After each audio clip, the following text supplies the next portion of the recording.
நீங்க போனீங்க, நான் கையை அறுத்துப்பேன். என்னாச்சு ரேக்கா உனக்கு? சசினால அடிக்கடி உடம்புக்கு தான் முடியாம இருந்தது. இப்போ எதுக்கு இப்போ இவ்வளோ கோவப்படுறீங்க? ஆமாம், சசினால உடம்புக்கு முடியல, சிவானால மனசுக்கு முடியல. சிவா கண்ட்ரோலா இருடா. ரேகாவோட மைண்ட் செட்டுக்கு நீ பொறுமையா எடுத்து சொன்னாவே பிடிவாதம் தான் பிடிப்பா. இதுல நீ அடிக்கவோ திட்டவோ செஞ்ச நிலைமை வேற மாதிரி போயிடும். சிவராமகிருஷ்ணன் ஐஏஎஸோட பொண்ணு ஒரு கோழையா என்ன? ம், இந்த விஷயத்தில் மட்டும் நீங்கள் மட்டும் என்னை விட்டு போனீங்க, அப்புறம் என் லைஃப்பில் ஒன்றுமே இல்லை. என்னை விட்டுட்டு போக மாட்டீங்களா? விக்கி, நீ கிளம்பல அத்தம்மா. இவ எப்போ? நான் லெட்டர்ல எழுதி வச்சுட்டு வந்திருந்தேன், அதனால பின்னாடியே வந்துட்டா. பூமாரி சொன்னதெல்லாம் 2 பேரும் தான் கேட்டோம் அத்தம்மா. இப்போ மேடம் என்னவா 2 பேத்து கண்ணையும் மூட்டி எடுத்துருவேன் ஜாக்கிரதை. விக்கி, அது இருக்கட்டும், நீங்க ஏன் அத்தம்மா பூமாரி காலில் போய்? வேற என்ன பண்றது விக்கி? அவளா நீ எவ்வளோ தடவை கேட்டும் உண்மையை சொல்ல மாட்டா, அதனாலதான் அவ காலில் விழுந்தேன். இங்க பாரா பட்டு, நீ சொல்றது எனக்கு புரியுது, நான் சொல்றதும் உனக்கு புரியுது. ஆனாலும் ஏன் இப்படி அடம் பிடிக்கிற? அதான் புரியுதுல்ல, அப்புறம் உங்களுக்கு தெரியலையா? உனக்கு தேவை நீ என் கூட இருக்கணும், அவ்வளோதானே. ம், நான் மாட்டேன்னு சொல்லலடா, ஆனா கொஞ்சம் பொருந்தான் சொல்றேன். அதான் ஏன் பட்டு, கோவத்தை கிளப்பாத, அதானே.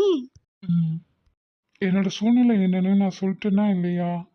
அப்புறம் நீ ஏன் என்ன புரிஞ்சுக்கலனா வேற யார் என்ன புரிஞ்சுப்பா? ஆ, இப்போ என்ன உங்களுக்கு? வேலை இல்லை அவ்வளோதானே. அதான் நான் வேலைக்கு போகிறேன்ல. இன்னைக்கு உங்களுக்கு வேலை இல்லைன்னா என்ன, எனக்கு ஒரு நாள் கிடைக்காமையேவா போயிட போகுது? அது இல்லம்மா. ம், என்ன பிளாட்பாரத்தில் உட்காந்து பிச்சை எடுக்கணுமா? அதுக்கும் நான் ரெடி தான். இவ இதை என்கிட்ட சொல்லியிருந்தாலும் பரவாயில்ல, உன்கிட்ட. இருக்கட்டும் அத்தம்மா, யார்கிட்ட சொன்னா என்ன, இப்பவாது சொன்னாலே. ம், இல்லை விக்கி, இப்போ நீ நான் அம்மாவை சந்தேகம் எல்லாம் படலையா அத்தம்மா? நீங்க ஏதாவது? ஆஹா, ம், சரி விக்கி. மேடம் வாக்கிங் போகிறாங்களா இல்லையோ, இங்கே இருக்கிற பட்டாம்பூச்சியை கவுண்ட் பண்ணவும் எத்தனை கேர்ள்ஸ் வராங்க, எத்தனை பாய்ஸ் வராங்க, எத்தனை ஏஜ்டு பீப்புள் வராங்கன்னு கவுண்ட் பண்ணுறதுக்கு தான் வந்திருப்பாங்க. போய் அந்த வேலையை பார்க்கணுன்னா பார்க்க சொல்லு. 15, 16, 17.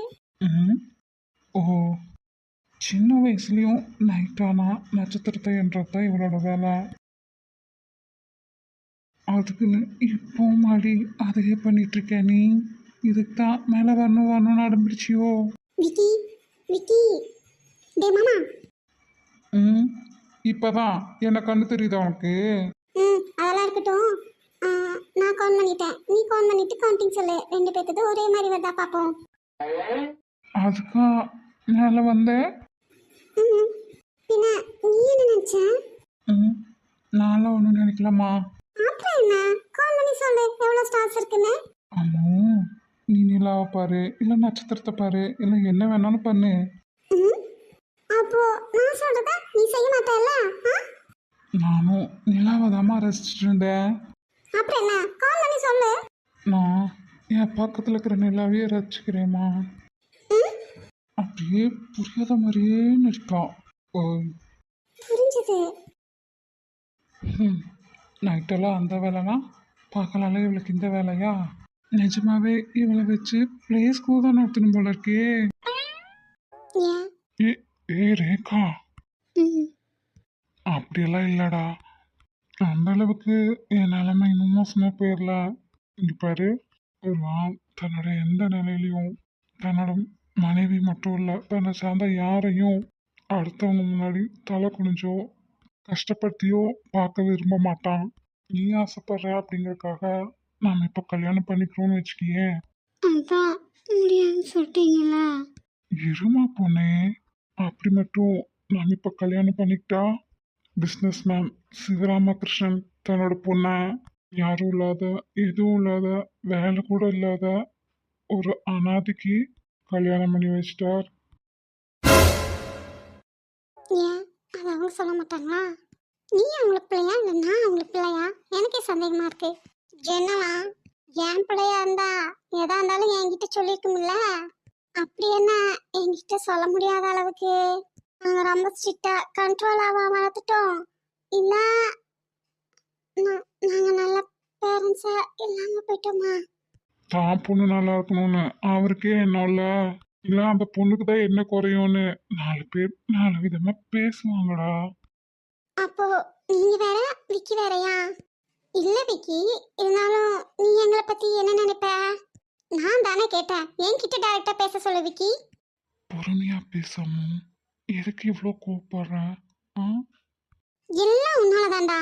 நீயே இத சாரிம்மா, நீ என்கிட்ட சொன்னத நான் எப்படி போய் பூமாரி கிட்ட டைரக்டா கேட்க?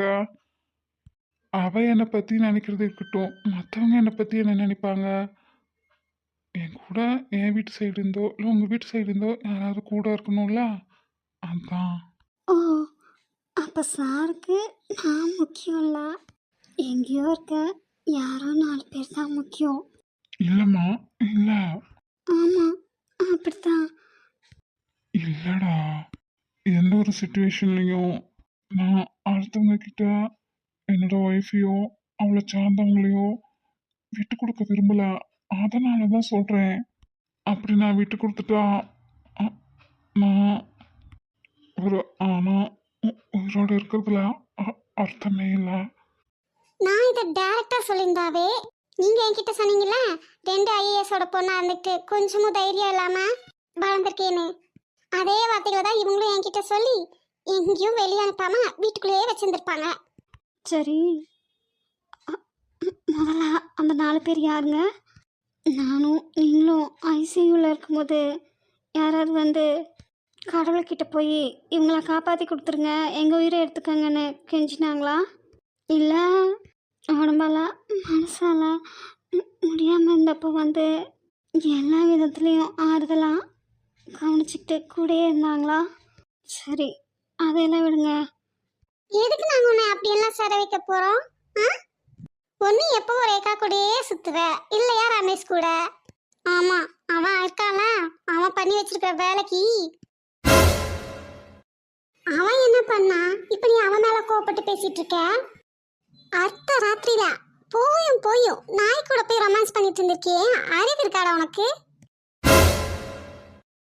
அப்படி என்ன உனக்கு? அப்படி என்னங்கிற?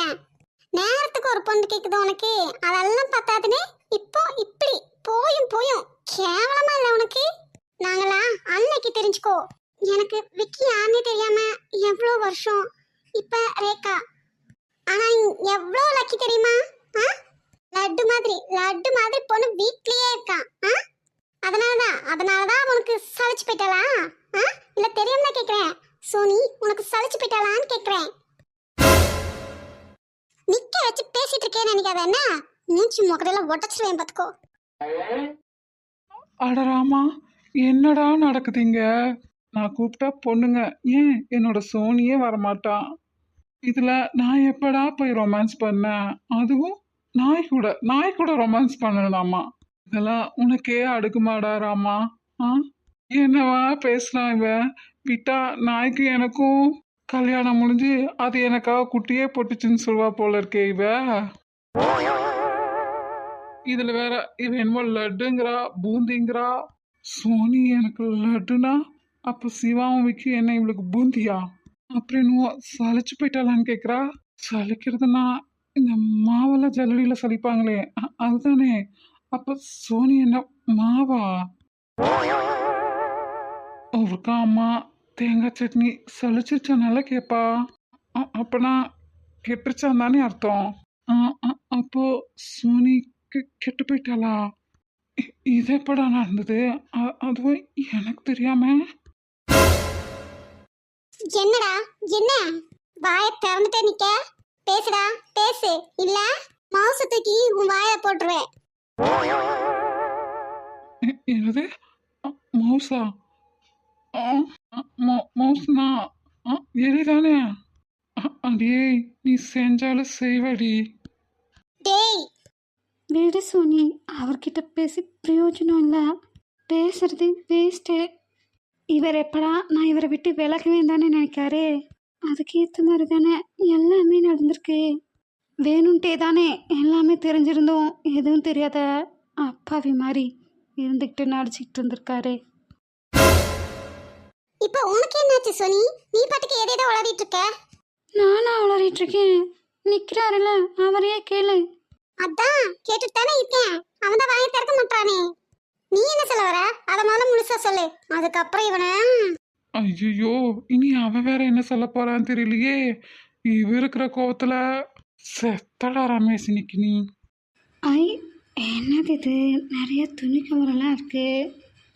அப்போ நம்ம துட்டு மிச்சம் ஏற்கனவே யாரோ எடுத்துட்டாங்க. ஆனால் அது நமக்காகத்தானா? சரி, யாருக்காக இருந்தா என்ன, பார்த்துக்கலாம். இது என்னது இது? தாம்பூல தட்டில் புடவையிலேருந்து எல்லாமே இருக்கு. இது யாருக்கு? பத்திரிக்கை. யார் இருக்கும்? கல்யாணம் எனக்கா? அதுவும் அரவிந்த் கொலையா? என்ன ஒரு வார்த்தை கூட கேட்காம யாரை கேட்டு முடிவு பண்ணாங்க இதெல்லாம்? சந்தியா அத்தை இவனு யாரும் எதுவுமே சொல்லலையே. இப்போ எல்லாருக்குமே இது தெரிஞ்சிருக்கு. அப்போ இவங்க எல்லாருக்கும் இதில் விருப்பமா என்ன? சந்தியா வாழ்க்கையை நாசமாக்குனது பத்தாதுன்னு இப்போ ஏன் வாழ்க்கையும் இதுக்கெல்லாம் பெற்றதுங்களா, இல்லை எங்களை எங்கேயாவது குப்பை தொட்டிலேருந்து தூக்கிட்டு வந்துச்சுங்களா?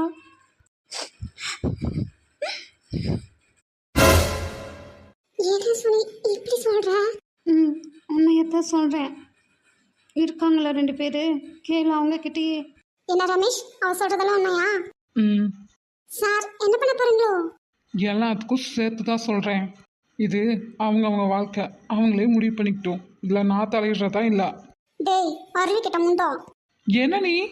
நிறுத்து. 2 கே சேர்த்து தட்டினாதானடா சத்தம் வரும். அறிவு கெட்டவனே, அவளோட வாழ்க்கைன்னு சொல்ற. அப்ப ஏன் சொன்னதுலேயும் உனக்கு விளங்கல? அவன் இஷ்டம் என்னவோ அவளே முடிவெடுக்கட்டும். அட கூமுட்ட, அதைத்தான் நானும் கேட்குறேன். அப்ப நீ அவளை கலட்டி விட முடிவு பண்ணிட்டாரு. ம் அப்படித்தானே? அப்படி இல்லை. அப்படித்தான். அவரையும் குறை சொல்கிறாரு ரேவதி. என்ன தானே சொல்லிக்கணும், என்னத்தான் பிஞ்சு செருப்பால் அடிச்சுக்கணும். சிவனேன்னு நான் உண்டு, என் வேலை உண்டுன்ட்டு இருந்தேன். நீயும் ரேகாவும் தான். கேட்டியா? உனக்கெல்லாம் சப்போர்ட் பண்ணதுக்கு எங்களுக்கு இதுவும் தேவை, இன்னமும் தேவை. இன்னும் விக்கி வரட்டும், இது தெரியட்டும். அப்புறம் அவர் என்ன வந்து வச்சு செய்வாரு. அதுக்கெல்லாம் இப்போ நான் என்ன பண்ணணும்? இல்லை என்ன பண்ண சொல்கிற சொல்லு. டி அடி முட்டாள், உனக்கு அவ வேணுமா வேண்டாமான்னு கேட்டுட்டு இருக்கேன். அதைத்தான் நான். எட்டி ஒரு அதை வச்சுன்னு வச்சுக்கியேன். அதான் சொல்கிறேன்ல, அவள் இஷ்டம்னு. ஓப்பா, அவளுக்கு நீ வேணும்டா. உனக்கு வேணுமா வேண்டாமா, அதான் கொஸ்டின். அது கேட்டியா? அதான் இவருக்கு என்ன வேணும் வேண்டாம் அப்படிங்கிறது கூட இவரால் முடிவு பண்ண முடியல. இவங்க அப்பாவை நம்பி தானே நான் வந்தேன். அந்த மனுஷன் வரட்டும், நல்லா நாக்க பிடிங்கிற மாதிரி கேட்டுட்டு தான் போக போகிறேன். ரேவதி சொல்லுவை. ஏன் அப்பா பேசுகிற வேலையெல்லாம் வச்சுக்கிட்டானா? இங்கே நடக்கிறதே வேற. டேய் ம், விக்கி வரட்டும், நானும் உங்க அப்பா உங்க அம்மா கிட்ட பேசணும். என்ன லட்சணத்துல பிள்ளை பேத்து வளர்த்தி வச்சிருக்கீங்க? ஒரு பொண்ணுக்கு ஹோப் கொடுத்துட்டு இப்படித்தான் ஏமாத்துவாரா? நாளைக்கு உங்க பொண்ணு இப்படி ஒருத்தன் பண்ணிட்டு போனா சும்மா இருப்பீங்களான்னு கேட்கணும். நல்லா நாக்கு பிடிக்கிற மாதிரி கேட்கணும். வரட்டும். ரேவதி வாய மூடுட்ட. என்ன விக்கி இது? ரமேஷ் கொஞ்சம் கூட பொறுப்பில்லாம. ச்சே, இவன் இப்படி பண்ணுறதால இவன் கூடயே நானும் இருக்கேன். என்னையும் அப்படிப்பட்டவன் தானே அத்தம்மா நினைக்க மாட்டாங்க? என்ன இவன் லூஸ் மாதிரி பண்ணிட்டு இருக்கான்? நான் வீட்டில் போய் அவனுக்கு பேசி புரிய வைக்கிறேங்க அத்தம்மா. அவங்க அப்பா அம்மாட்டையும் பேசணும். ரமேஷ் கிட்ட நல்லா புரியுற மாதிரி எடுத்து சொல்லு விக்கி. அந்த பொண்ணு ஏற்கனவே ரொம்ப கஷ்டப்பட்டிருக்கா. இதுல இவன் வேற இப்படி. அந்த பொண்ணு ஏதாவது அவசரப்பட்டு தப்பான முடிவு எடுத்துருச்சுன்னா இவளே கொஞ்சம் கூட தைரியம் இல்லாம இருக்கா. இதுல அந்த பொண்ணை குறை சொல்ல முடியாதுல்ல.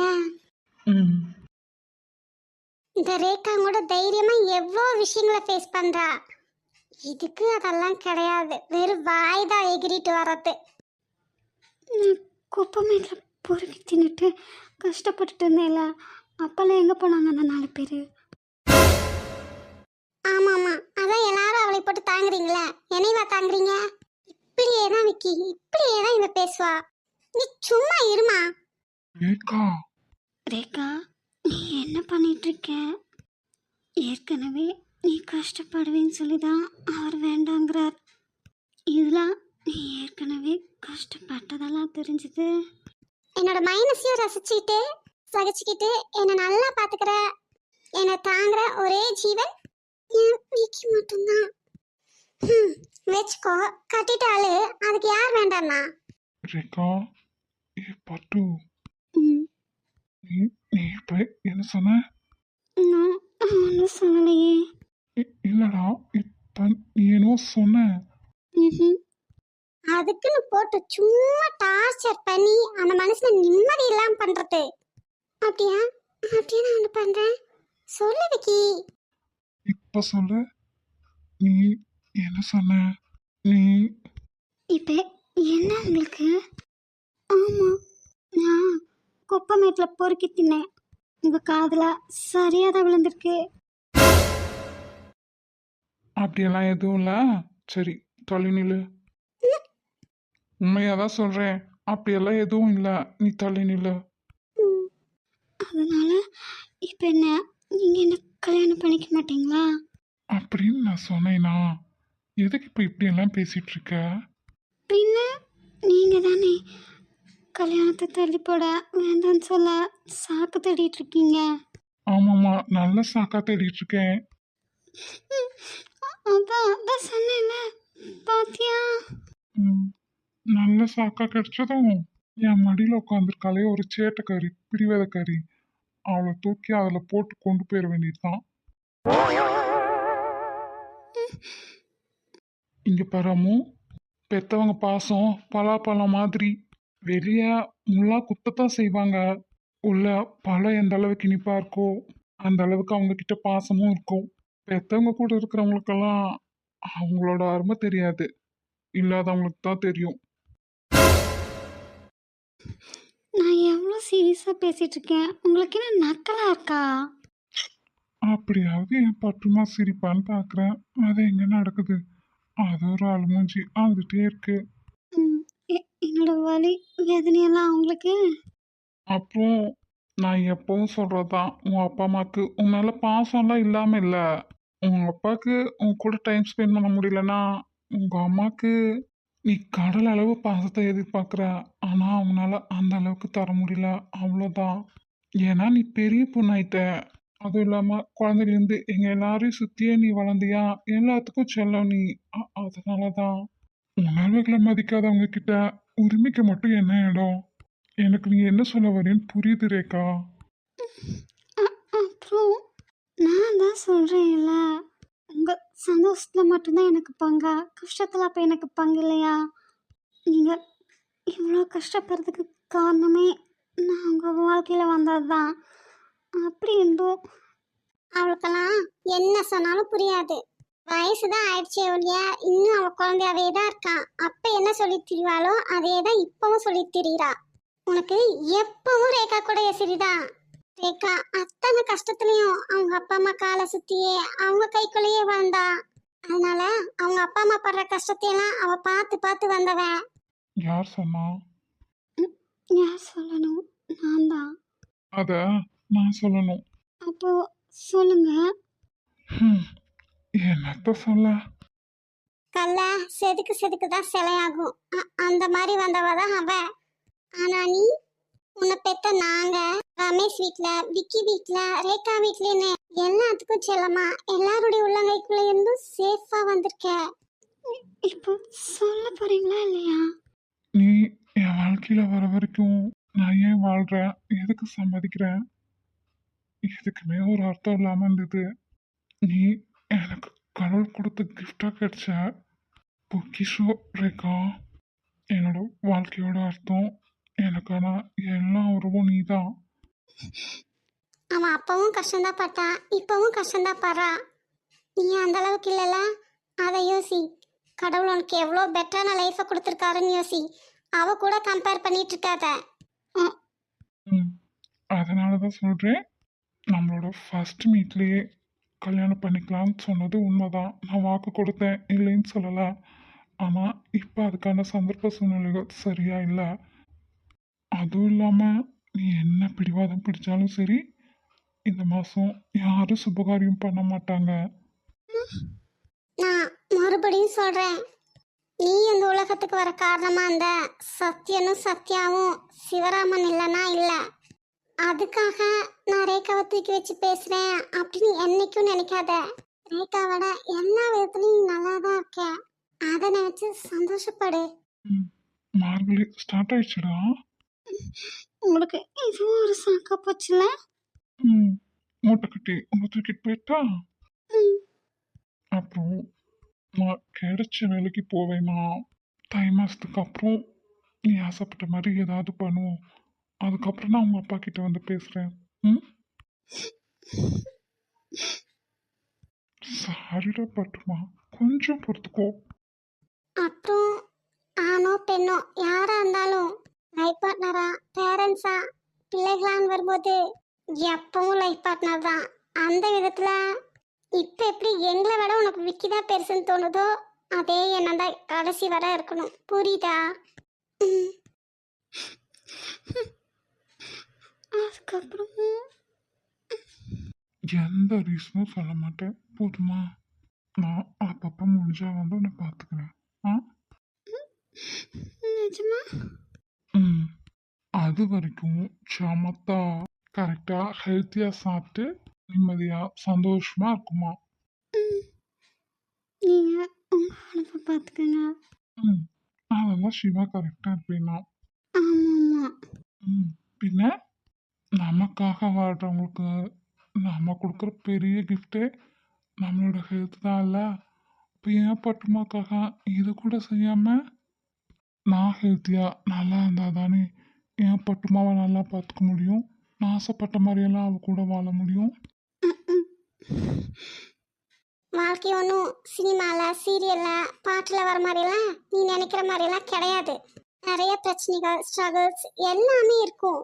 நீங்கள் ஒருத்தர் மேலே ஒருத்தர் வச்சிருக்கிற அன்பு தான் அது எல்லாத்தையும் தாண்டி எப்படி வாழ்ந்து காட்டுறீங்கிறதுல இருக்கு. இந்த கொட்டுறதெல்லாம் நிறுத்திட்டு கொஞ்சம் வயசுக்கு ஏற்ற மாதிரி பொறுப்பாக ஆகு. ம். என்ன நீங்க சொல்றதுனா தண்ணியில தானே எழுதி வைக்கணும். நடக்க போகுதா என்ன? விட்டா சரின்னு எஸ்கேப் ஆகி ஓடிடுவீங்க. ம், நடக்கும்போது நீயே பாரு. என்னதான் ஆடு மாடு கோழி மனுஷனெல்லாம் நடக்குதையா? பின்ன என்ன? என் சந்தோஷம் நிம்மதி எல்லாத்தையும் நீங்கள் எடுத்துகிட்டு போயிடுவீங்களா? பீஸ் போன பல்ப்பு மாதிரி நான் இங்கே நடைபெறமாக தான் இருக்கணும். என்ன பேசுற? அடி வாங்காம இருக்க பார்த்துக்கோ. உண்மை சொன்ன கோவம் வருது இல்லை? பேசாதீங்க போங்க. பாத்தியா விக்கி, இவ்வளோ தூரம் நான் பேசிட்டு சொல்கிறேன், அப்பவும் ஊதா கொட்டுறா. எப்படிதான் நீ இவளை வச்சு சமாளிக்க போறேனே தெரியல. உங்க அப்பாவுக்கும் அதே பயம்தான் ரேவதி. சரி, என் பட்டு என் மேல கோவமா இருக்கா. தூக்கி படுக்க போட்டுட்டு நாம கிளம்புவோம். கொன்று வேண்டாம். பாரா, யாரோ இப்பதான் என் கூட பேச மாட்டேன்னு சொன்னாங்களே. என்னோட இயல்பு மாறாம என்ன யார் அக்செப்ட் பண்ணிக்கிறாங்களோ அவங்க தான் எனக்கானவங்க அப்படின்னு விக்கி ஏத்துப்பாருமா. நான் இயல்பா எங்க இருக்கேனோ அதுதான் என் வீடு, அங்கதான் நான் இருப்பேன். கேட்டியா விக்கி? உங்க அப்பா பயப்படுறதுல தப்பே இல்லை ரேவதி. விக்கிக்கு நீ சப்போர்ட்டா இல்லைனாலும் பரவாயில்ல, அவர் உன்னை தேடி வர வரைக்கும் என்னெல்லாம் கஷ்டப்பட்டிருக்காருங்கிறது உனக்கு தெரியாது. அதனால நீ அவரோட காயத்துக்கெல்லாம் மருந்தா இல்லைனாலும் பரவாயில்ல, ஆனா நீயே காயத்தை கொடுக்குறவளால மட்டும் இருந்துடாத சொல்லிட்டாமா. ம், நான் உங்க மருமகனை இல்ல மகனை அப்படியெல்லாம் ஒன்றும் கஷ்டப்படுத்திட மாட்டேன். போய் உன் புருஷன்கிட்ட சொல்லு. காலங்காத்தால எங்கிட்ட இருந்து வாங்கி கட்டாம போக மாட்டேன்னு வாய்க்கெல்லாம் ஒன்றும் குறைச்சல் இல்லை. ஆமா, நீயும் புருஷனும் என் மேல பாசம் வச்சிருக்கீங்களோ இல்லையோ, விக்கி மேல அண்டா அண்டாவா வச்சிருக்கீங்க, அது எனக்கு நல்லா தெரியும். அப்படியே உன் புருஷனை ரொம்ப தான் நடிக்க வேண்டாம்னு சொல்லி வை. வீட்டுக்கு வாடி, உனக்கு உண்மையத்தானே சொன்னேன், உள்ள குறுகுறுங்குதோ. அப்போ நான் பேசலன்னா நீங்களும் பேச மாட்டீங்க. நான் ஏதோ ஒரு கோவத்தில் இல்லை விளையாட்டுக்கு நீங்கள் எனக்கு வேண்டாம்னு சொன்னால் அப்போ ஐயோ எனக்கு வேண்டான்ட்டு விட்டுட்டு போயிடுவீங்க அப்படித்தானே? பொண்ணுங்க வேண்டானா வேண்டாம் தானே அர்த்தம். ம், அப்படியா? தொலைஞ்சது சனியானு அப்படியே விட்டுட்டு போயிடுவீங்க? ஆஹா அப்புறம் சாரி. என்ன? அதான் சாரி கேட்டேன்ல. சாரி கேட்டுட்டா? என்ன பூமி, இப்போவாது அழுகிய நிறுத்தலாம்ல. நான் இப்படி நீங்கள் சொல்கிறதுக்கெல்லாம் தலையாட்டி பொம்மையாக இருக்கும் தானே? உங்களுக்கு எனக்கண்டா இலக்கணமாக இருக்குல்ல? அட கடவுளே, உனக்கே இது அடுக்குமா? இப்போ எவ்வளோ நேரம் பேசி நான் இவ்வளோ சமாதானம் பண்ணினேன், மறுபடியும் ஏதால முருங்கை மரம் ஏறுதே. ஆஹா நீயாவே ஏதாவது நினச்சிப்பியா என்ன? அப்படியெல்லாம் எதுவும் இல்லை. ம், நேராயிட்டே இருக்கு. நீங்கள் வேற எங்கேயோ போகணும்னு சொன்னீங்க. ஆமா அத்தம்மா, ஆசிரமத்துக்கு. சரி விக்கி, இந்த வாயாடியை கூட்டிட்டு கிளம்பு. நான் அப்புறமா உனக்கு ஃபோன் பண்ணுறேன். எதுக்கு எதுக்கு ஃபோன் பண்ணுறேன்? அவள் என்ன சமைச்சு கொடுத்தா? உன்னை நல்லா பார்த்துக்கிறாளா? அதை தானே கேட்க போகிறேன். அதான் நீ எதையும் பண்ண மாட்டேன்னு எனக்கு தெரியுமே. தெரிஞ்ச சார் தான், வச்சுக்கோ போ. எப்படிதான் விக்கி இவளை வச்சு மேய்க்கிறியோ? உனக்கெல்லாம் அவாடே தரணும் விக்கி. ஆ போதும், எங்கேயோ எரியுதாட்டுக்குது. நான் வரேன் விக்கி. ம் சரிங்க அத்தம்மா.